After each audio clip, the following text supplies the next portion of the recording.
নমস্কাৰ বন্ধু বান্ধৱীসকল, কি খবৰ আপোনালোকৰ? ভালনে বাৰু? মই আহিছোঁ আজি সৰুপানীলৈ আৰু সৰুপানীত মোৰ যিহেতু হালধি খেতি আছে, হালধি খেতিখন অকণমান দেখুৱাবৰ বাবে আহিছোঁ। আৰু এইফালে আইতাহঁতৰ এই ধাননিডৰা দেখিছেনে? ইমান ধুনীয়া হৈছিলে ধাননিডৰা, ধানডৰা পৰি গ'ল। আৰু এইবাৰ আচলতে বাম খেতি কৰিবই পৰা নাই। বাম খেতি কৰিবলৈ এইবোৰ তলি ওলাই আছে।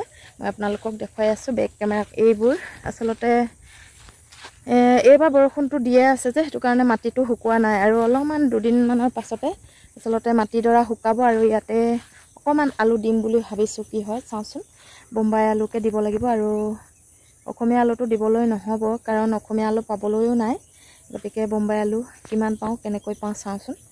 আৰু এইফালে হৈছে এইটো পুখুৰী, আৰু এই পুখুৰীটোতে বাইদেউ এতিয়া বাব চালনী, আৰু চালনীত কি মাছ উঠে আপোনালোকক মই দেখুৱাম বাৰু। এতিয়া ব'লক আমাৰ হালধিডৰা চাই আহি লওক। আৰু সৰুপানী পৰিৱেশটো আচলতে বহুত ধুনীয়া লাগে। ইয়াত দেখিছেনে কি ধুনীয়া পৰিৱেশ, আচলতে নিৰ্জন ঠাই। এইডোখৰত মই আহি প্ৰায় আপোনালোকক এই লোকেশ্যনটো দেখুৱাই থাকোঁ। আৰু ইয়াতে বহুত ডাঙৰকৈ কুন্দুলি খেতি আছিলে, অমিতা খেতি আছিলে। এতিয়া সকলোবোৰ খেতি উঠি গ'ল, কাৰণ এইবছৰ দৈয়াং নদীৰ নেপকো পানী ইয়ালৈকে উঠিলে আৰু মোৰ হালধিটো পানী উঠিলে। আৰু আদা দিয়া আছিলে, আদাটো পানী উঠিলে। আদাবোৰ যিহেতু আধা গেলা হৈছিলে আৰু আদাখিনি খানি বিক্ৰী কৰা হ'ল। গতিকে হালধিখিনি বাৰু আকৌ পোখা মেলিব, কিন্তু একেবছৰে খানিব পৰা নহ'ব চাগে। বলক মই দেখুৱালে আপোনালোকক দেখুৱাই চাব আপোনালোকক কেনেকুৱা হৈছে।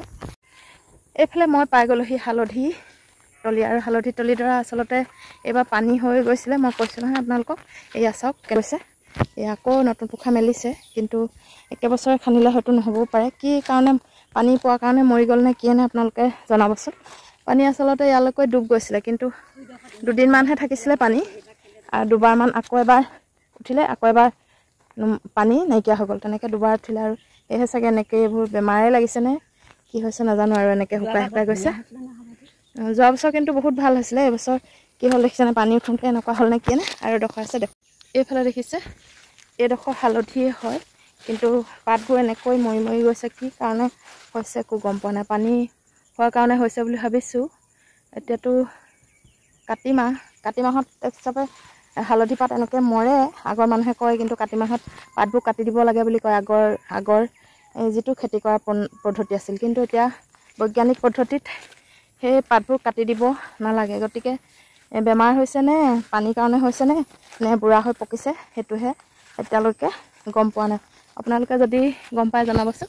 এইডোখৰে হৈছে মোৰ হালধি খেতি, আৰু এইফালেও আছে। যথেষ্টডোখৰ আচলতে কৰা হৈছিল, প্ৰায় এবিঘামান মাটিয়ে হ'ব নেকি। এইফালে ইয়ালৈকে আছে, আৰু মাজতে এডোখৰ আদা দিয়া হৈছিলে। আদাডোখৰ পানী হৈ গেলি গ'ল, আৰু গেলি যোৱাৰ বাবে আচলতে আদাডোখৰ খানি বিক্ৰী কৰি দিয়া হ'ল। এইফালে আৰু এইফালে নদীয়ে পলস পেলাই থৈ গ'ল, এইবোৰ বালি পেলাই থৈ গ'ল।